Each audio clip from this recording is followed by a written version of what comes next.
Percentage का एक जबरदस्त सवाल जिसका सोल्यूशन देख के आपको मजा आ जाएगा, सोल्यूशन के तरीके पे आपका सिलेक्शन होगा। तो चलिए सोल्यूशन का तरीका क्या है इसको देखिए, जिसमें खर्चा स्थिर है, ठीक है। एक परिवार 25 किलो चावल और 9 केजी गेहूं खपत करने में 350 रुपया खर्च करता है। कितना रुपया? 350 रुपया खर्च करता है।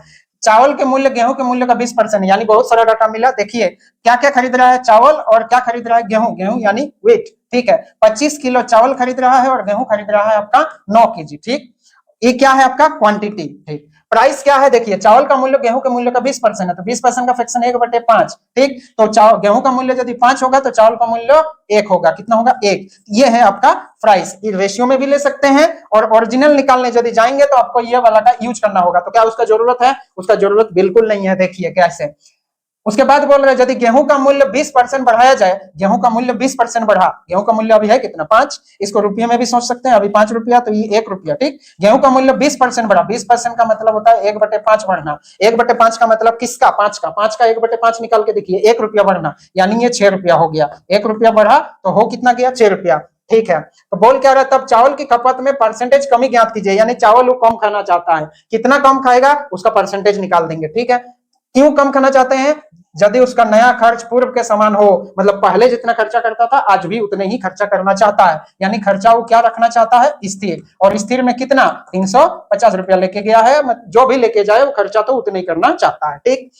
और चावल का मूल्य स्थिर है, चावल का मूल्य नहीं बढ़ा, गेहूं का मूल्य बढ़ा, चावल का मूल्य नहीं बढ़ा। आप समझते हैं बात। ये तो 5 से 6 हुआ, यानी प्रत्येक किलो में 1-1 रुपया बढ़ा। तो यहाँ ज्यादा खर्चा हुआ।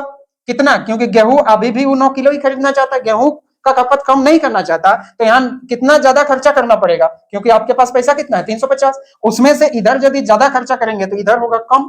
350 को छोड़ दीजिए कि कुछ भी पैसा आप लेके गए हैं, तो इधर यदि ज्यादा खर्चा करेंगे तो इधर जितना ज्यादा इधर उतना कम।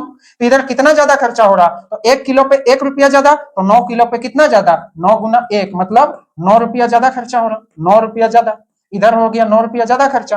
तो उधर यदि 9 रुपया ज्यादा खर्चा होगा तो इधर 9 रुपया कम खर्चा करना पड़ेगा, 9 रुपया कम। तो आप जाके क्या बोल रहे हैं दुकानदार को कि भाई हमको 9 रुपया का कम चावल दीजिए, 9 रुपया का कम चावल दीजिए। तो 9 रुपया का कम चावल मतलब क्या किलो घटाएगा दुकानदार? बोले 1 किलो का 1 रुपया। तो 9 रुपया में कितना किलो मिलता है आपको? 9 किलो मिलता, यानी चावल 9 किलो कम मिलेगा, यानी 9 केजी कम खाना है, 9 केजी कम मिलेगा। तो 9 केजी कम मिलेगा, पहले कितना मिल रहा था? 25 केजी, आज 9 किलो कम मिल रहा है। तो बोला परसेंटेज कमी बताइए, तो 9 किलो कम मिल रहा है पहले से। पहले कितना था? 25। 100 में कितना? तो ये कितना हो जाएगा? 25 4 100, यानी ओवरऑल कितना आ जाएगा? बोलिए ओवरऑल होगा 36%। कितना होगा?